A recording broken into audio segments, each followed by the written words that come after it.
Hola, hola. Buenos días.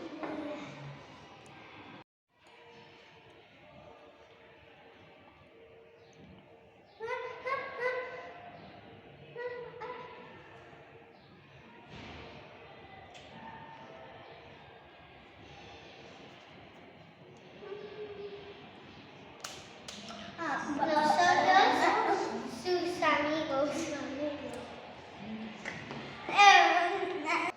Hoy es 14 de junio. Hoy celebramos la lengua de signos. La lengua de signos es importante. La lengua de signos ayuda a las personas sordas a comunicarse.